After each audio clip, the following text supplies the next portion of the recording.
So everyone, let's continue with the second part of the 2019 examination, paper 1 to winter, which means October-November series. Let's continue with question 21. Part of the periodic table is shown with 4 elements W, X, Y, Z. These are not the element's actual symbols. Some pairs of these elements may react to form compounds. Which formulae are correct? Now we know one thing, that this is group 2 metal. X is going to be a group 3 metal. Z seems to be in group 6 and Y seems to be in group 7. So when we talk about, for example, W reacting with X, they're not going to react because they are both metals. We can have, for example, W with X. So if group 2 reacts with group 3, that is impossible. A can't be the answer. Y and Z, we don't even have to look at that. Let's go for option B. W reacting with Y and making WY2. So since W is in group 2, it has a charge of plus 2. Y is in group 7, it has a charge of minus 1. The formula becomes WY2, which is possible. W and Z. So since W has a charge of plus 2, Z is in group 6, it has a charge of minus 2. They cancel each other and the formula becomes WZ. That is the answer. Why is C wrong? Because W and Z, so since again we look at the formula, that's why it is a wrong formula. And X and Z, so since X is in group 3 and Z is in group 6, which means minus 2, so the formula should have been X2Z3, and that is not the case over here.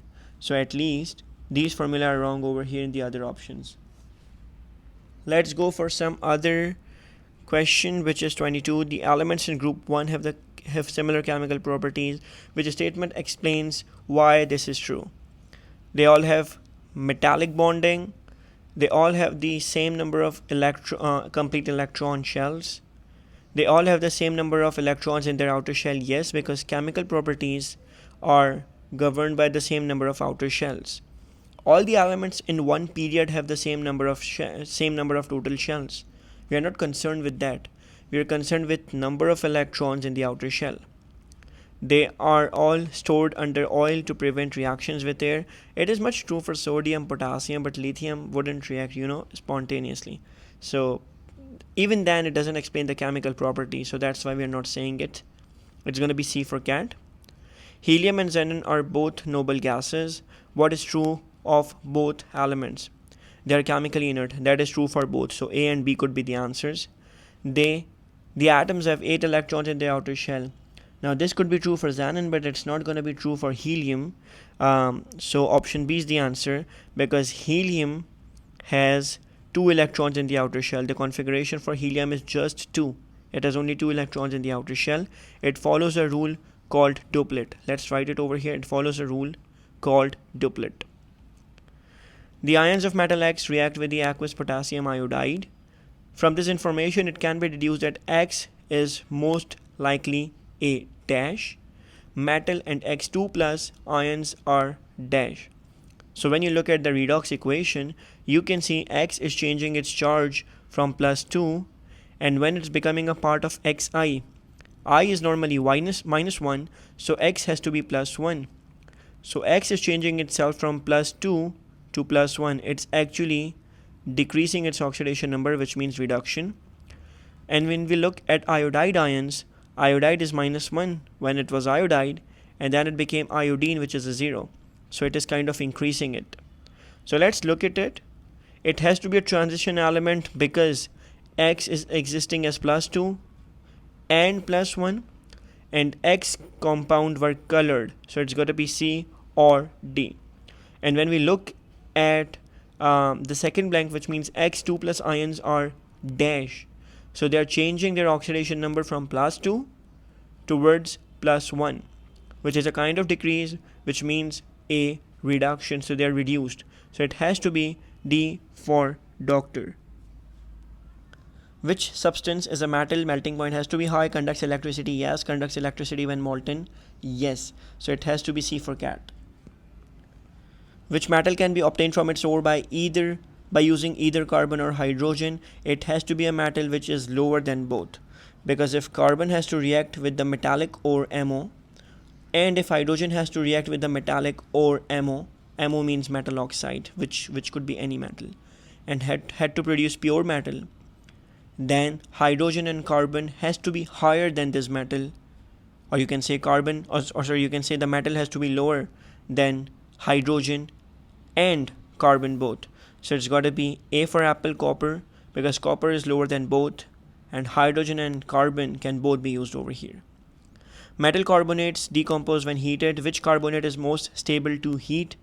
The one most stable is gonna be carbonate of the most reactive element. Carbonate of most reactive element. Most reactive means highest.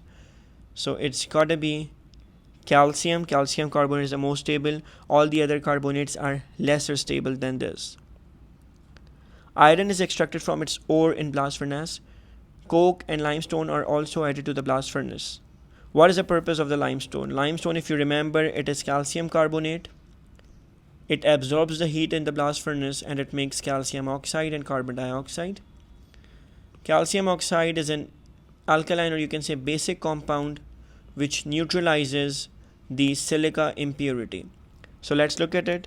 To decompose and release oxygen. No, it does not release oxygen. To decompose and release oxygen, again wrong.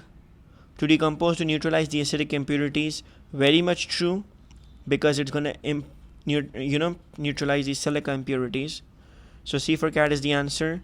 Option D says to react with coke. It doesn't react with coke, it decomposes itself first. Aluminium is extracted from aluminium oxide by electrolysis. Which statement about the electrolysis is correct?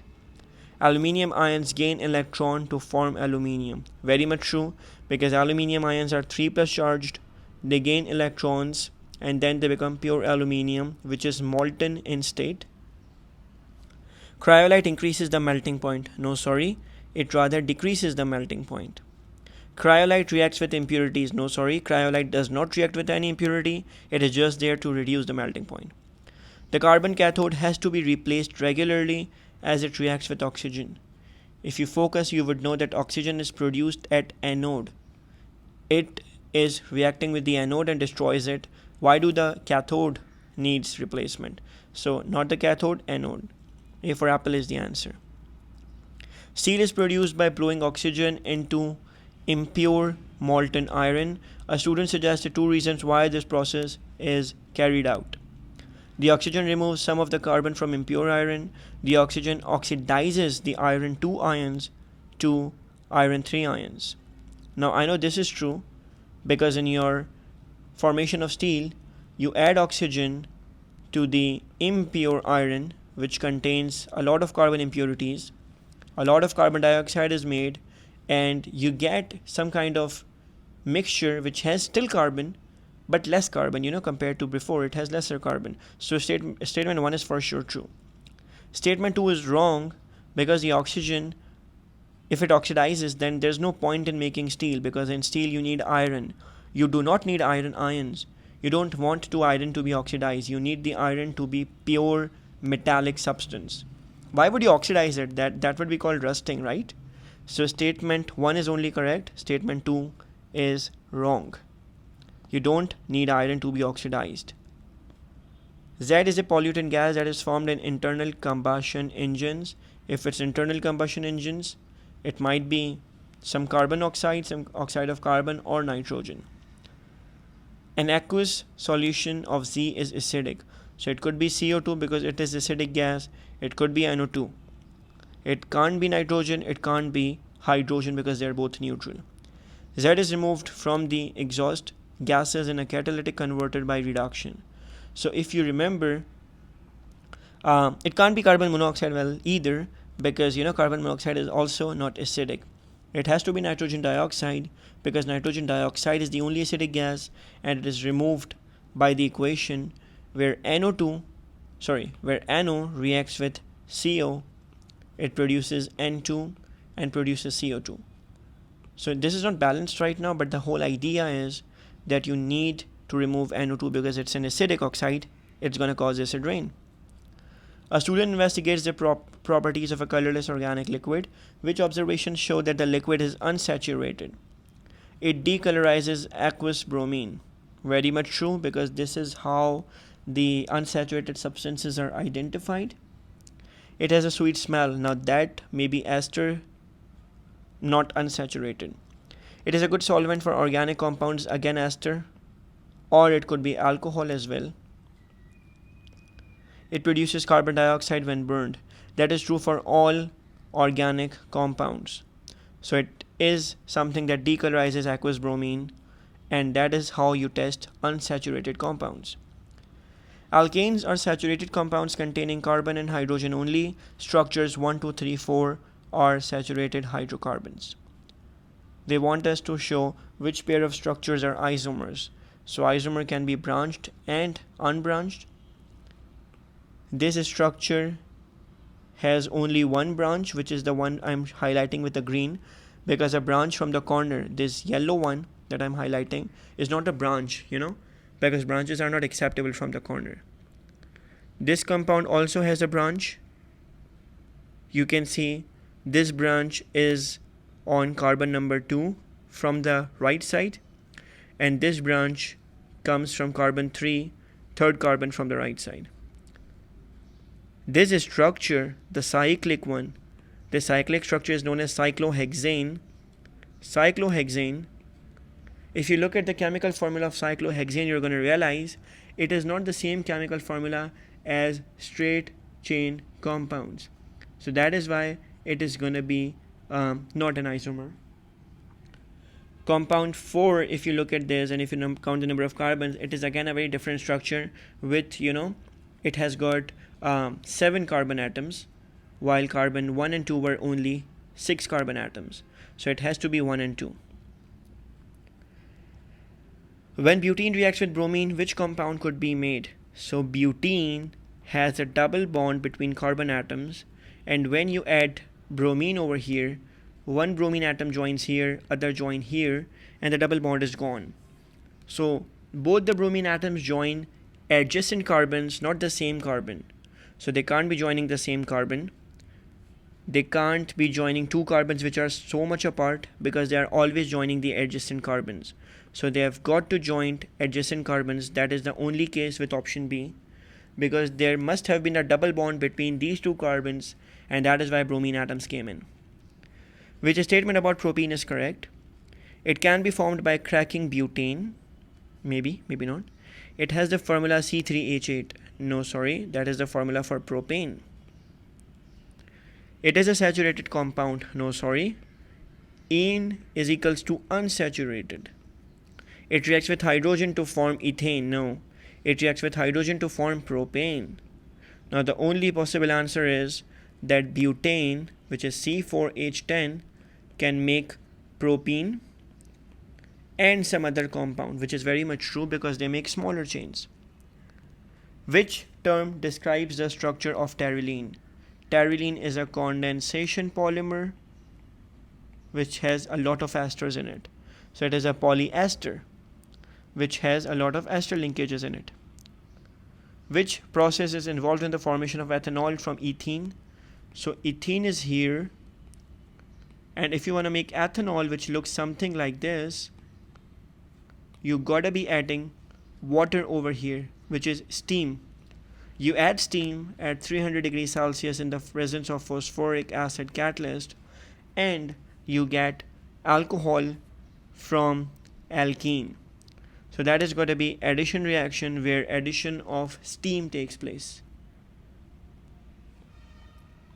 Which compound is an alcohol? Alcohols have OH functional group, also known as the hydroxyl functional group. So A does not have it. That is a compound called ether. You'll study it in AS and A2. B is an alcohol. Yes, I can see that. It has these two hydroxyl groups. C has an acidic group, so C is not the answer. And D has another group known as a carbonyl, or you can say ketone. Again, you'll study that in AS and A2. So the only correct answer with alcoholic group is B for Barrows. Which two compounds react to form CH3, CH2, COO, CH3? Now this is an ester, I know, because you can see COO and there is a chain here on the left and there's a chain on the right. Now the question is, which side is acidic and which side is alcoholic? You can see there's a hydrogen on the right side of every carbon except one, this carbon. So this carbon is acidic. If it does not have a hydrogen, it's acidic. Now you have to find how many carbons are there on the acidic region. This is the acidic region, and it has, let me highlight it, this is the acidic region with the yellow. It has 3 carbons, so it's got to be propanoic acid. This is propanoic acid, so it has to be D for doctor for sure. But let's confirm that the alcoholic side has only 1 carbon. This is the alcoholic side. So it is propanoic acid and methanol. Which compound might be suitable to flavor a soft drink? Flavoring comes from esters, so let's look at esters. A could be an ester. B definitely not an ester because that's an alcohol, it has OH group. C is an acid. D is a simple hydrocarbon. So you can see there's a COO, there's a chain on the right, there's a chain on the left. That is why A is an ester, and that is good for flavoring. So let's keep it till here, and let's gonna be talking about some other yearly examination in the next video. Stay tuned guys. Thanks.